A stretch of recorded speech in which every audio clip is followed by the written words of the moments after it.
al desarrollo de dispositivos médicos, fundé una empresa que tiene también filial allí en México, que es Breca Healthcare, para hacer dispositivos médicos. Y luego, a partir de una colaboración con un grupo de investigación en el año 2011, empezamos a desarrollar lo que era un sistema de impresión 3D, pero adaptado a la impresión celular. ¿Vale? El proyecto le llamamos Regemat en aquel momento, y luego pues unos años después salió como una nueva empresa.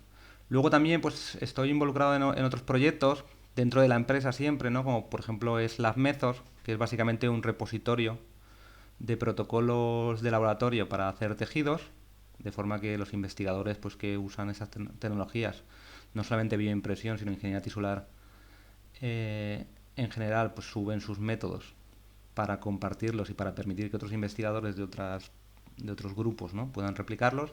Y luego también tengo un proyecto que es el canal de bioingeniería de YouTube, en el cual pues generamos contenido y vídeos en torno a lo que es todo el campo de la bioingeniería. Y también pues de hace ya 7 años, ¿no? pude conocer al doctor José Luis Carrillo, y tenemos también proyectos conjuntos, principalmente en la biofabricación de tejido de cartílago para regeneración articular. Un poco como veo yo el futuro o el presente, ¿no? de la impresión 3D y la bioimpresión, pues básicamente a día de hoy tenemos la capacidad con diferentes tecnologías de impresión 3D, con diferentes materiales, de personalizar el dispositivo médico a la patología específica y a la lesión específica de cada paciente.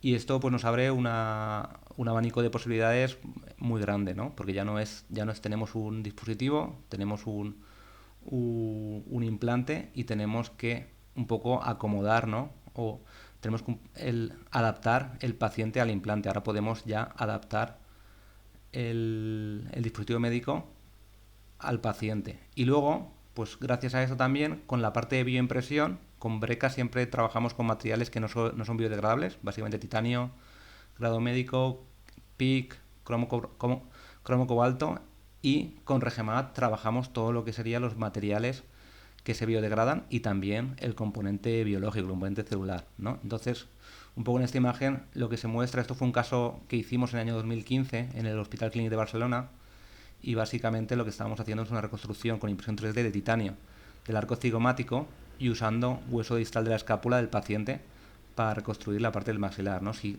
con la parte de biofabricación, usando materiales que se biodegraden, usando la parte celular, o incluso en un bioreactor, generando un tejido similar o igual al hueso, pues seremos capaces de no tener que hacer una segunda cirugía para extraer un injerto autólogo, sino podremos fabricarlo en el laboratorio con las células del paciente o con células halogénicas, generar ese tejido e implantarlo.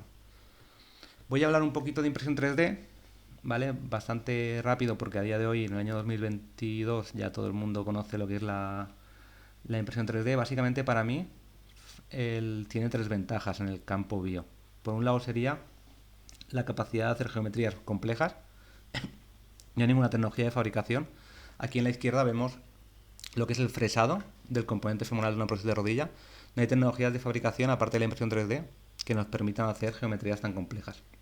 Esa sería la primera. Y las anatómicas son complejas. La segunda sería la capacidad de generar geometrías malladas, lo cual viene súper bien en los medical device para mejorar la inserción del dispositivo con los tejidos periféricos, y en bioimpresión es una parte fundamental también. Y luego, por último, al ser un proceso aditivo, tenemos la capacidad de tener acceso a la pieza durante el proceso, de forma que podamos en la parte de bioimpresión introducirle, ¿no?, componente biológico, las células, exosomas, factores de crecimiento, cualquier otra biomolécula durante el proceso de fabricación.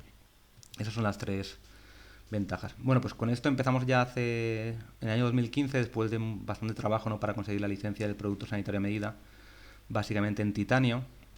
Empezamos a hacer dispositivos quirúrgicos y a implantarlos, ¿no? Pues empezamos haciendo cranioplastias de titanio, seguimos haciéndolas también de materiales con Breca, siempre todo no biodegradable, ¿vale? Siempre todo para reconstruir una lesión, pero no para regenerarla.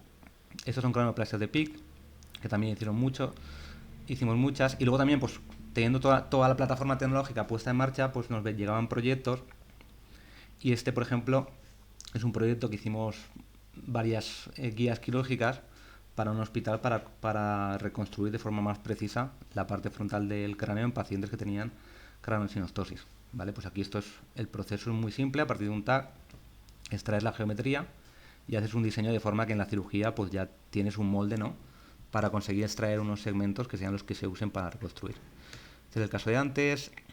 Poco a poco nos movimos más también a la parte articular, ¿no? Y hacer también una serie de dispositivos los cuales no solamente fueran implantes, sino que también fueran prótesis articulares. Y también empezamos poco a poco a meternos en lo que sería el instrumental quirúrgico para hacer reconstrucciones por ingeniería de tejidos, ¿no? En este caso concreto fue un caso clínico que se hizo en La Paz, que básicamente pues había un donante, ¿vale? Un aloinjerto, y hicimos todo el modelo y toda la reconstrucción y guía quirúrgica para conseguir a este paciente, ¿no? Que tenía una lesión masiva osteocondral, recuperarle la lesión. Aquí tenemos el vídeo, ¿vale? Lo voy a poner y poco a poco pues lo vamos comentando. Este era un paciente muy joven, un paciente de 22 años, tenía una lesión muy grande que aquí se puede ver, y básicamente pues el poner una prótesis de rodilla, pues al ser un paciente tan joven, pues con las subsiguientes revisiones presentaba la problemática de efecto shielding, de aflojamiento, ¿no? Y al final pues tener que ir a una amputación. Este es un hospital muy grande que está en Madrid. Había acceso de un cadáver pues a un injerto femoral y se hizo todo lo que es la reconstrucción tridimensional, la guía quirúrgica, ¿vale? Aquí se ve el diseño de la parte que se iba a extraer. Esa es la guía quirúrgica y el día de la cirugía pues se usó, se extrajo, se implantó, se fijó con unos tornillos y el resultado fue bastante bueno. Aquí, claro, también se hizo un poco de estimulación, ¿vale? Del hueso subcondral. Aquí la mejora, ¿no? Que se planteó y que se puede hacer con la parte de bioimpresión muy a corto plazo, incluso sin tener que utilizar células del paciente, es en la parte de contacto con el hueso subcondral, pues poner ahí una mallita bioimpresa de, por ejemplo, un policaprolactona, que es muy flexible, y conseguir mejorar la adhesión de ese injerto, ¿vale? Aquí en este caso concreto también se sacó aspirado de médula ósea, sea de la cresta ilíaca, para enriquecer y mejorar la adhesión de, de este aloinjerto, ¿no? Este sustituto.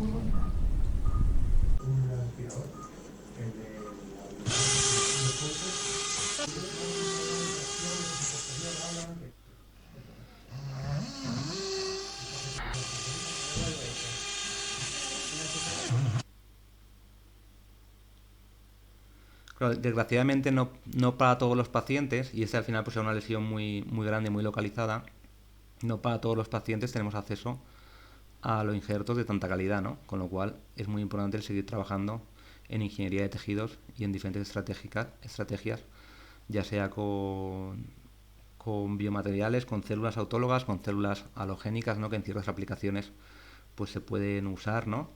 Porque no generan rechazo, y también porque la calidad de ese tipo de células en pacientes, sobre todo de edad más avanzada, pues es bastante mejor.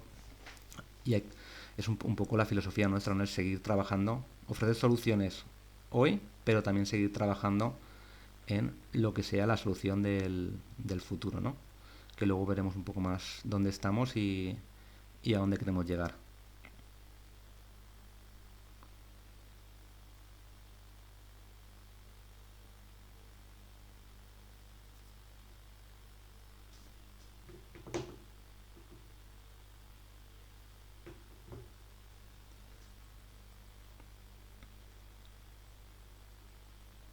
Esta cirugía se hizo en 2019. Se hizo un seguimiento bueno, el paciente siguiendo al hospital. Desgraciadamente luego ya en 2020 vino la pandemia y estuvo el hospital bastante tiempo parado, ¿no? En cuanto a hacer cirugías complejas, ¿no? Porque obviamente pues había otras urgencias más importantes. Pero en general el resultado fue muy bueno y, y un producto o una solución tan simple, ¿no? Como es hacer una guía quirúrgica, pues en este caso pues aportó bastante valor por el tema del acople, ¿no? El acople aquí se ve cuando se mete que en la parte del contorno es un acople perfecto.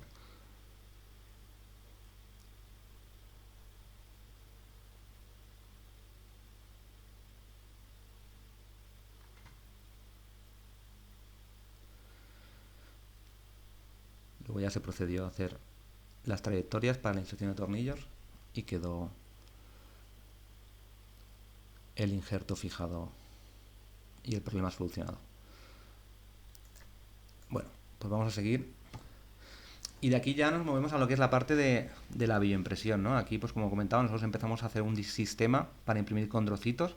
Básicamente, el objetivo no era per se hacer cartílago, sino era conseguir poner a los condrocitos en 3 dimensiones.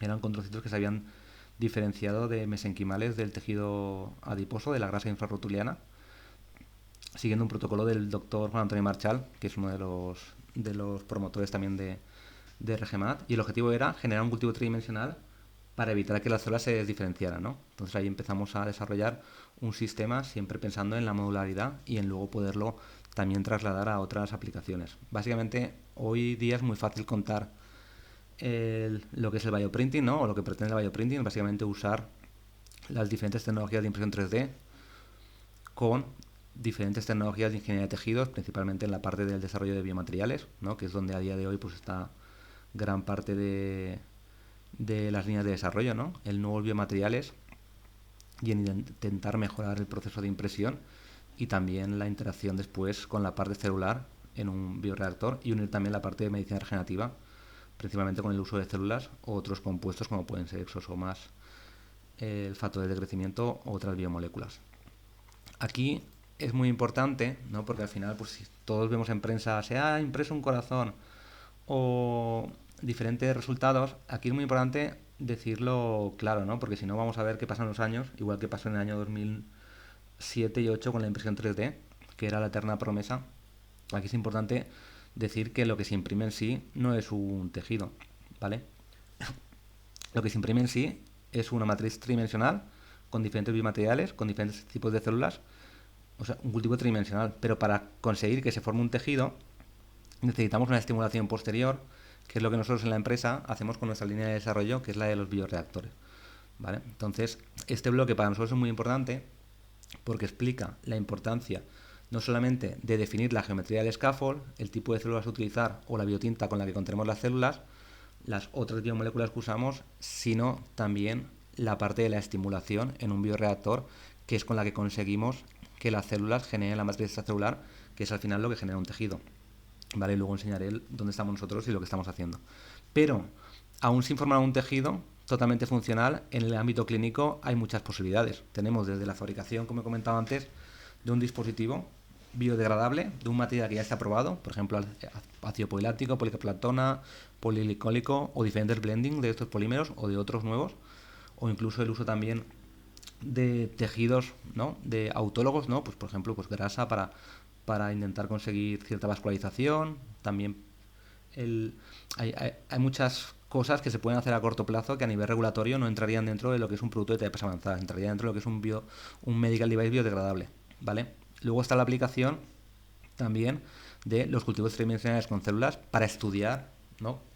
Cosas, por ejemplo, como ciertos fármacos interaccionan con diferentes tipos de células, ¿no? También es otra de las aplicaciones de la bioimpresión. Luego estaría también lo que sería el generar pastillas multicomponente, ¿no? De forma que con la capacidad esa de generar una malla 3D podemos controlar mucho el tiempo de degradación, podemos incluso utilizar diferentes principios activos y podemos tener un efecto de un fármaco multicomponente. Y luego ya a más largo plazo, pues órganos muy complejos y también pues relativamente a corto plazo, pues el uso de sustitutos de piel, ¿vale? Que ya es un órgano para medicina regenerativa. Con lo cual, el campo y todo lo que hay por delante es bastante extenso.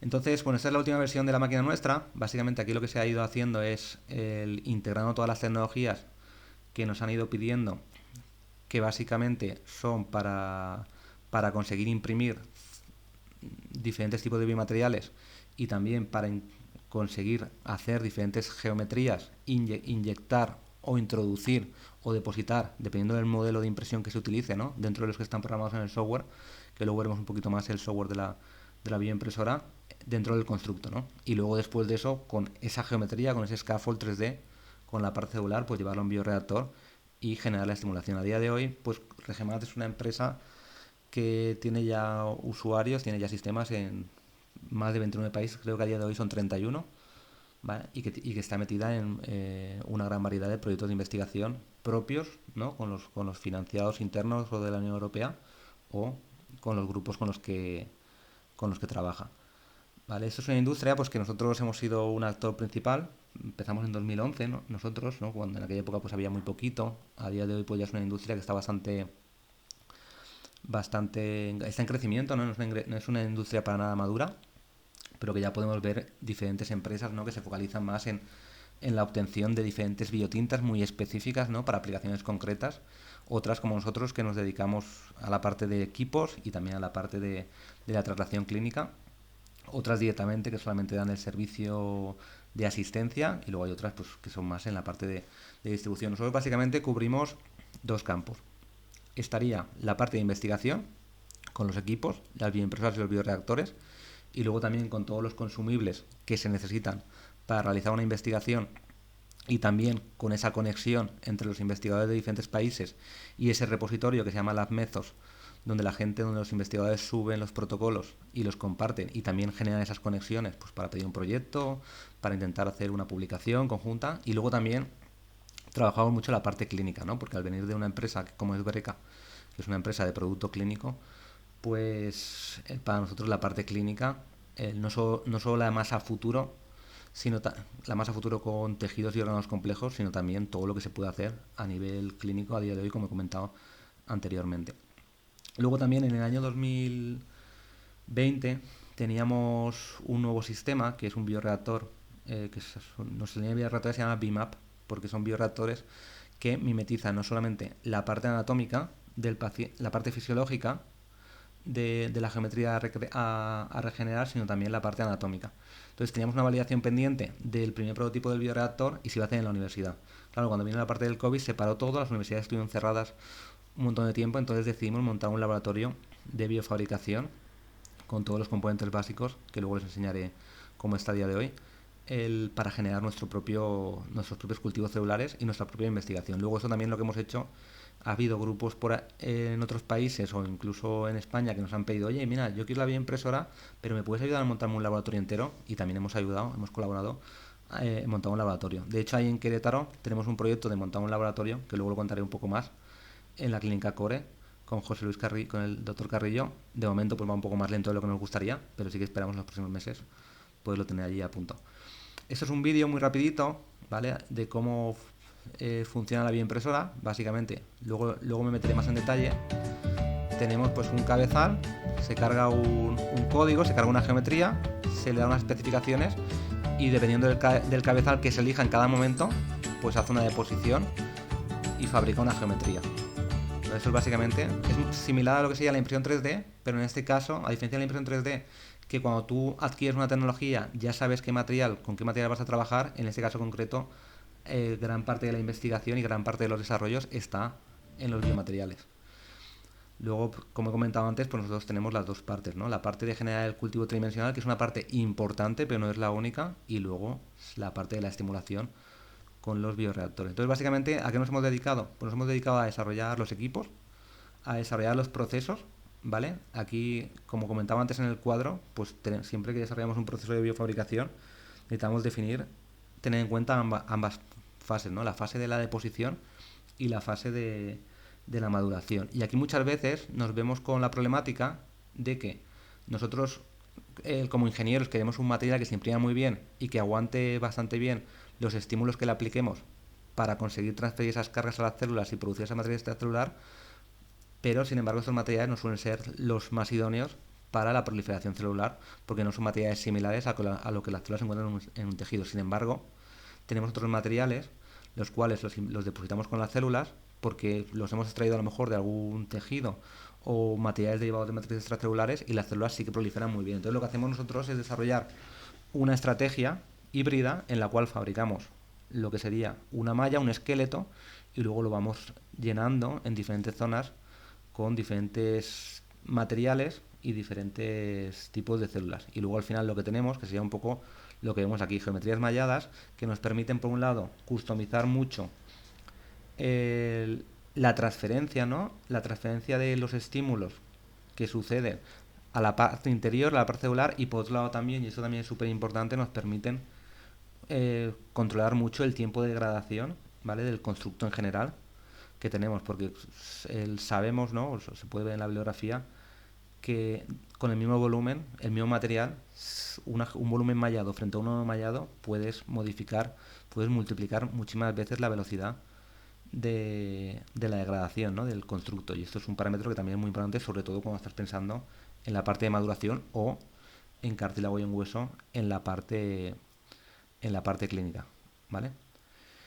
Entonces, es un poco lo que comentaba, ¿no? Nosotros también desarrollamos biomateriales, no tenemos el laboratorio de química muy básica interno, pero siempre trabajamos con colaboraciones. Lo que hacemos mucho son blendings de materiales, ¿no? El coger diferentes materiales, el unirlos, ¿no? Y generar esos códigos para conseguir fabricarlos. Y luego también pues tenemos la parte de más científica, ¿no? Y hacemos muchas colaboraciones a nivel de, pues en concreto pues era un nuevo tipo de material que se había desarrollado, un fosfato de calcio bifásico, y básicamente nosotros pues aquí colaboramos en la parte de la impresión y en la parte también de la simulación de la elasticidad y la resistencia del material con las diferentes composiciones que se usaron. Tenemos un montón de publicaciones hechas con la máquina, organizadas por materiales y por tipos de tejidos. Luego les dejo mi email y si alguien quiere pues me envía un email y yo se las comparto. Luego tenemos también esta que es del grupo de Juan Antonio y también de algún grupo que es, aquí son dos, ¿no? Grupos que trabajan con la máquina, como el doctor Luis Meseguer Olmo, el que básicamente se centran en definir la mejor geometría del scaffold para la estimulación y para el crecimiento celular. Tenemos otras, por ejemplo, ¿no? Muchas veces, por ejemplo, el alginato era un material que había sido usado para ingeniería de tejidos durante mucho tiempo, pero que a nivel de bioimpresión se imprimía muy mal, ¿no? Entonces pues había un grupo en el País Vasco que quería conseguir una impresión mucho mejor de este material y generó un proyecto solamente para conseguir este material que en sí se imprime bastante mal, conseguir, trabajando mucho la composición, el mejorar mucho el proceso de impresión, ¿vale? Del material usando nuestra bioimpresora. Aquí también otra vez vamos a la geometría, ¿no?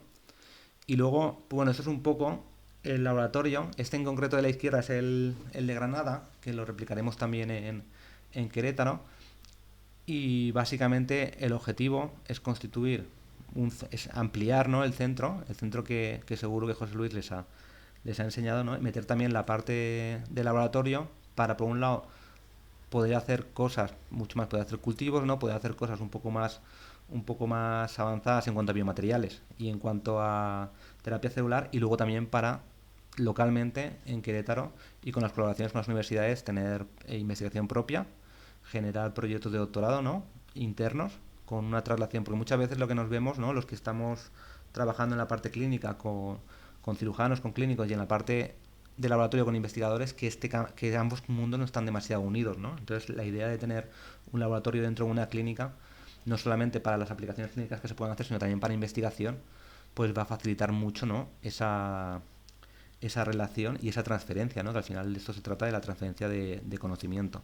Que la parte clínica se nutra de la parte de la investigación y que la parte de investigación no deje el trabajo en un paper o en una tesis doctoral, sino que también la aplique al, al, a la práctica clínica, ¿no? Dentro de poquito sacaremos la nueva versión de la página web donde ya saldrá todo esto que yo les estoy contando. Luego, pues un poco, hablando un poquito, ¿no? Porque al final, pues te das cuenta de que la ciencia avanza si hay recursos, si hay talento, si hay buenas ideas y también si se conectan, ¿no? Pues nosotros quisimos poner nuestro granito de arena, ¿no? Con esta plataforma, porque muchas veces venía algún grupo de investigación, tenía nuestra bioimpresora o la quería comprar y nos preguntaba, oye, ¿sabéis, tenéis un protocolo? ¿O a quién quiero preguntar si quiero fabricar, imprimir neumocitos, si quiero hacer un modelo 3D de un tipo de tumor? Y le dijimos, bueno, pues te ponemos en contacto con algún grupo que trabaje con nosotros, que trabaje en este área, y así intercambiáis, ¿no? Pero vimos que también era más fácil, y sobre todo conforme crecían el número de proyectos, era más fácil generar una herramienta base en la cual los investigadores podían subir sus protocolos y directamente que esto fuera pues un recetario, ¿no? O un sistema, ¿no? En el cual ellos pudieran encontrar y pudieran directamente contactar al grupo. Y luego también, si querían obtener los diferentes biomateriales y componentes necesarios para realizar esa investigación, nosotros como empresa podíamos también en un solo clic, ¿no? Facilitarles todo y no tener que estar como estamos nosotros ahora, pues tratando con 20 o 30 proveedores y distribuidores para comprar los diferentes componentes que necesitamos para nuestra investigación. Eso es un vídeo bastante rápido, ¿no? Que explica un poco el proyecto. Así que voy a aprovechar, lo pongo y así descanso yo un poco. Imagine to find detailed biofabrication research methods and in just one click, receive the ingredients in your lab. Imagine to fund your research by sharing yours. Welcome to labmethods.org. LabMethods is a pioneering platform of laboratory methods in the areas of biofabrication, 3D bioprinting, tissue engineering, and biomaterials and stem cell research, amongst others. In LabMethods, you can browse laboratory experiments and methods from research groups around the globe. Then, order and receive in your lab the exact materials you need to replicate the experiment. Easy all-in-one invoice, saving time and money.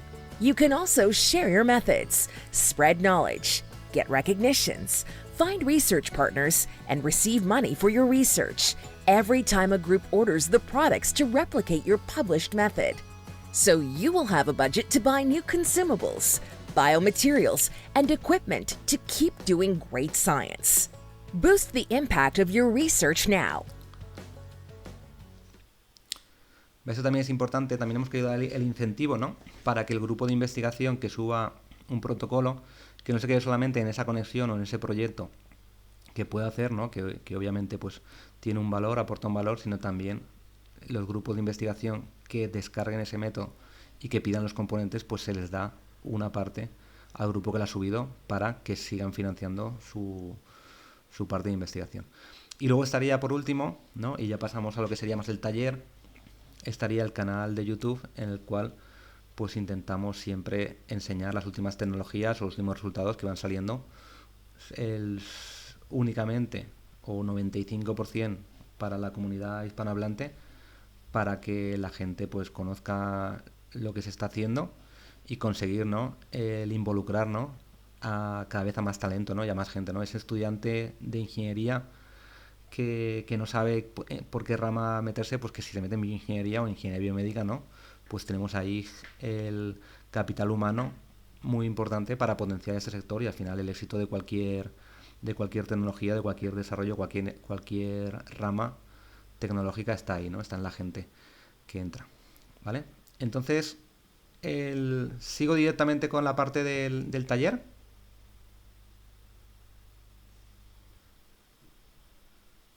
Bueno, pues yo, si no me dicen nada, sigo con la parte de... ¿Sí podrías repetir? Sí, sigo directamente con la parte del taller. Vale. Bueno, pues un poco volvemos al cuadro, ¿no? O sea, aquí lo que tenemos es grupos de investigación trabajando en el tipo de biomaterial, en la geometría, en el scaffold y también en la parte celular, ¿vale? Y aquí lo que sabemos es que hay todavía muchas cosas, ¿no? Muchos parámetros a definir. Si quitan el micro así no oigo la acople, que estoy oyéndome a mí muy fuerte. Y antes no se oía. Entonces, la parte del scaffold y la parte celular es clave. Si se oye el acople, ¿lo podéis quitar? Ahora. Muchas gracias. Tenemos pues una parte del trabajo, ¿no? Muy importante, sobre todo en el desarrollo de biotintas, ¿vale? Por un lado tendríamos la imprimibilidad, la printability, la capacidad, ¿no? Porque no todas todos los materiales que funcionan muy bien a nivel proliferación y a nivel de viabilidad celular, no todos se pueden imprimir, ¿vale? Eso también pues nosotros lo solucionamos con lo que he comentado antes, de las formas indirectas, de imprimir un esqueleto y luego rellenarlo, ¿no? Y luego el ponerle, ¿no? la parte de la biotinta, pero se tiene que trabajar muchísimo en la imprimibilidad de los materiales, en la viabilidad celular y la proliferación, ¿vale? Aquí pues sabemos que toda la parte de tratamiento celular y de cultivo pues está muy restringida a la parte de investigación y cada vez más hay aplicaciones clínicas, ¿no? Pero aquí pues todavía hay que trabajar más en el tipo de células, en la cantidad de células, en conseguir mantenerlas en cultivo, en conseguir proliferarlas. Luego tenemos también en la parte del biomaterial, más en la parte de la composición, la parte de biodegradación del material, ¿no? Aquí esto también es clave, ¿no? Porque si ponemos un material que se degrada muy pronto, antes de que se regenere la lesión, pues el efecto clínico no va a ser óptimo. Y si tarda mucho en degradarse, pues lo mismo. Para eso viene muy bien el tema de los bioreactores, como el que yo les voy a enseñar para lesiones osteocondrales, para lesiones de la rodilla. El usarlos, ¿no? Para definir muy bien todos estos parámetros que son clave, ¿no? A la hora de generar un constructo con ingeniería de tejidos y biofabricación para trasladarlo a clínica. Luego estaría también la parte de mimetizar materiales biológicos. Aquí, pues en los últimos 2 o 3 años hay mucho más desarrollo, ¿no? Ahora, pues antiguamente pues estábamos siempre con los materiales que se usaban en ingeniería de tejidos. A día de hoy hay muchísimo grupo de investigación y muchísima, incluso empresa.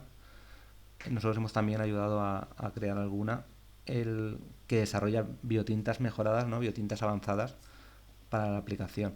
Luego también conseguir que el material no solamente tenga viabilidad, sino que también sirva para promover la generación de materia extracelular. Y luego la parte de precio y escalabilidad, pues también es un tema, porque a día de hoy nos vemos que hay materiales muy buenos, ¿no? Pero que tienen a lo mejor un precio muy alto y que a no ser que tengas un proyecto muy grande financiado, pues te cuesta mucho utilizarlos, ¿vale? Y eso serían un poco las partes que todavía en el campo de bioimpresión deberíamos de mejorar.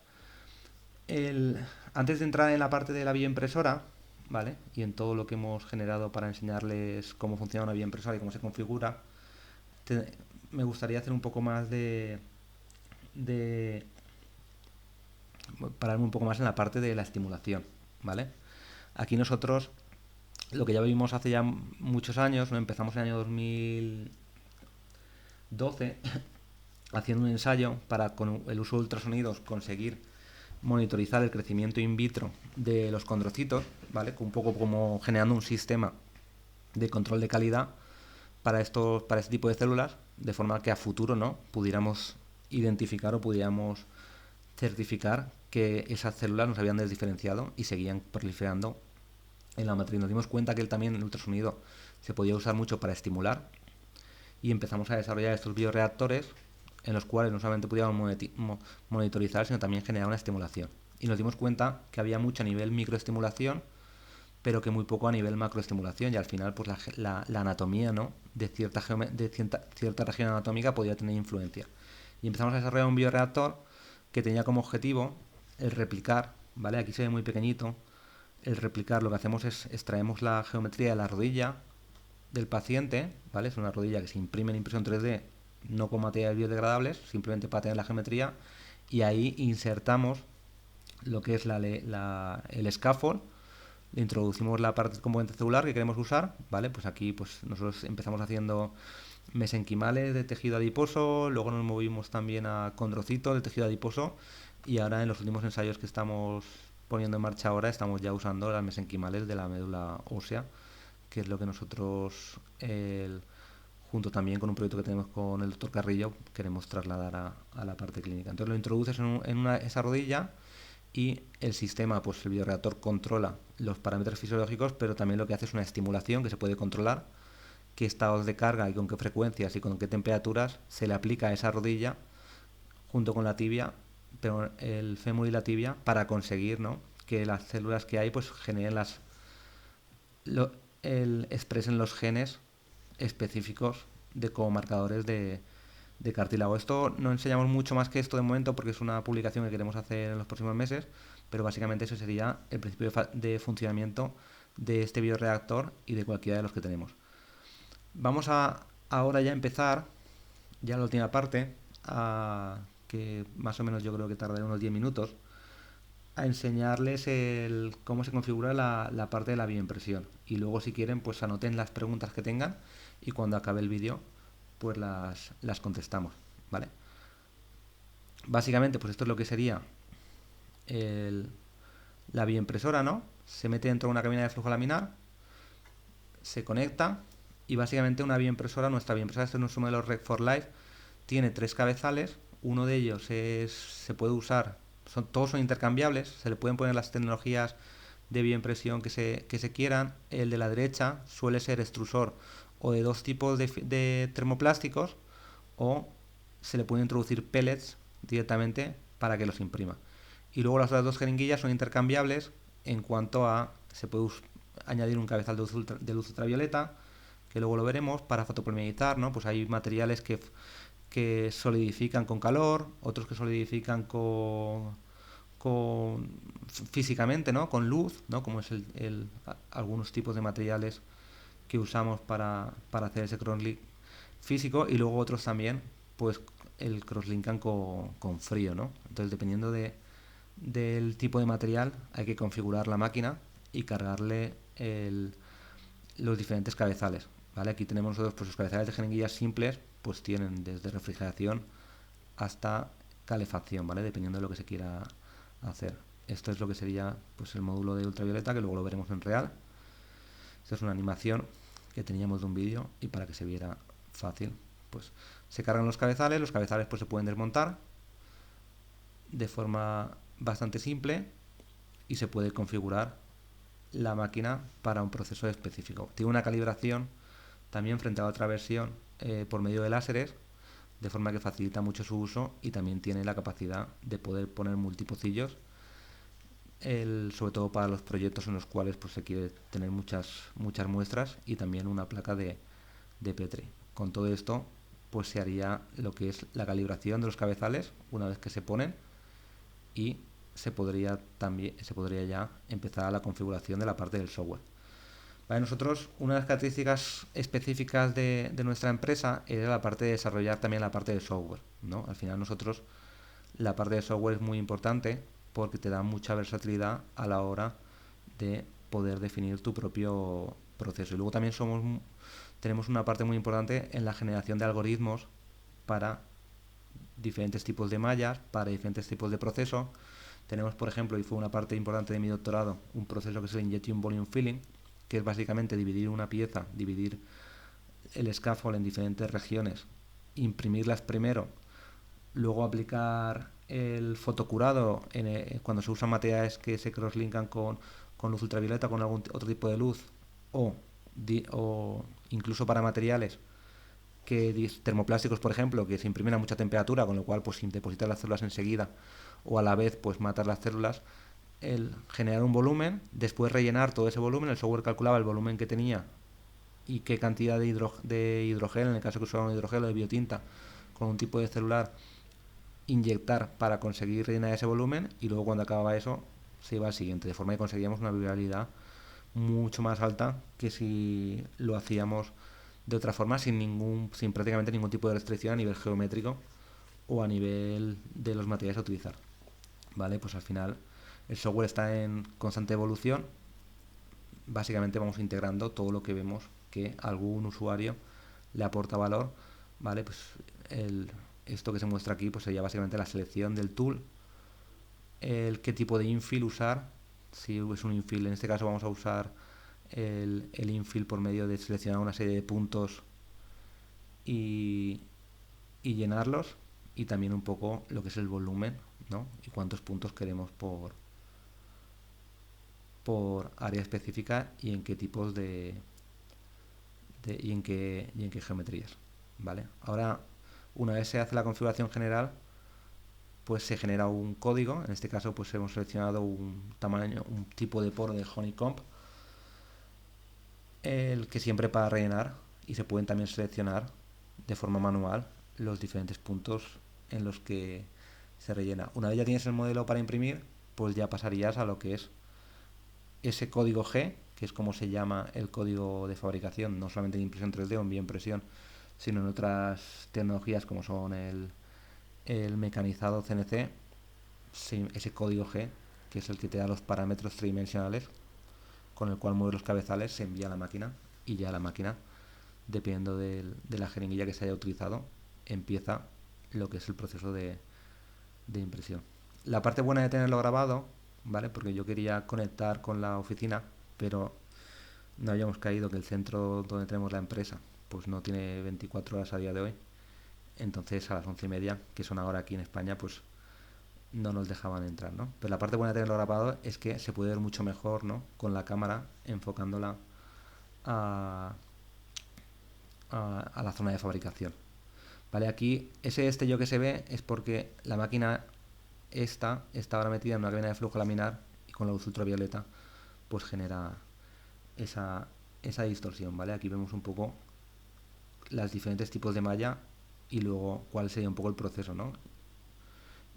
A nivel de procesos pues hay muchos tipos de procesos. Ahora mismo vamos a mostrar el uno que ya utiliza lo que es la parte del módulo de luz ultravioleta. Aquí vemos en el lado derecho, ¿no? Ya está la luz, la lámpara ultravioleta, la cual ahora va a aplicar luz, que es la que va a hacer que ese material que se ha impreso se crosslinke, ¿vale? A nivel de biomateriales, luego les pasaré el canal de YouTube de la empresa, tenemos también dosieres.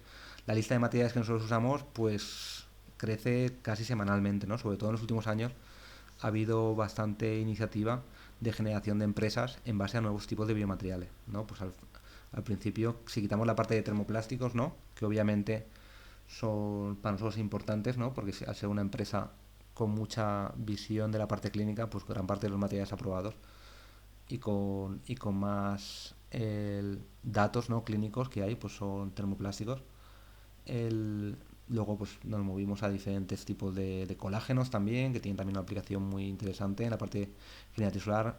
Tenemos también alguna publicación con materiales derivados de matriz extracelular, los cuales a nivel biológico funcionan mucho mejor.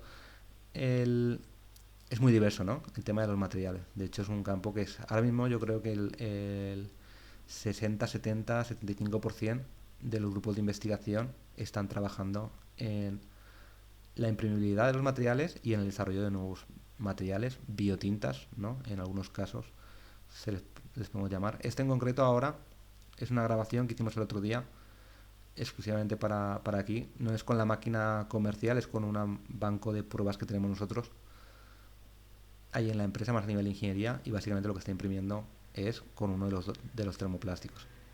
Y luego lo que hará será introducir un material, que tiene una tinción para verlo mejor en los poros, ¿vale? Aquí es muy importante siempre no ya tanto la parte del termoplástico, que básicamente pues como hay ya mucha trayectoria de impresión, pues la geometría que se consigue es muy buena. Con todos los otros materiales la clave siempre está en conseguir el mejor proceso de impresión. Nosotros tenemos también lo que es nosotros montamos de serie la parte de la extrusión mecánica. También tenemos extrusión por presión. La presión la vemos mucho mejor para lo que es la parte de fabricación industrial. Para la parte de investigación, el problema que tiene es que nada, solamente cuando cambias cualquier característica de la composición de la biotinta, viscosidad, te cambia toda la parte radiológica y te cuesta mucho. Tienes un proyecto solo, ¿no? En poner a punto el proceso de impresión. Por eso,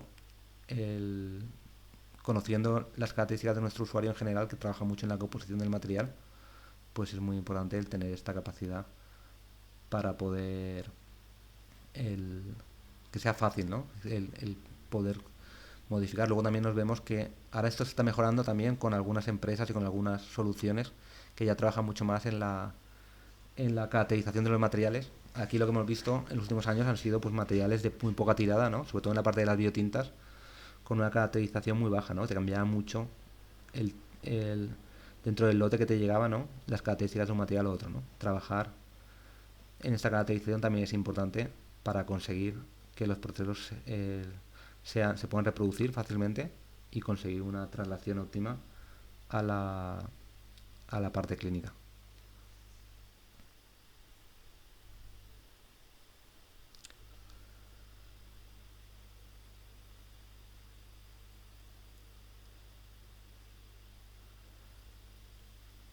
nada cambiará y veremos cómo deposita.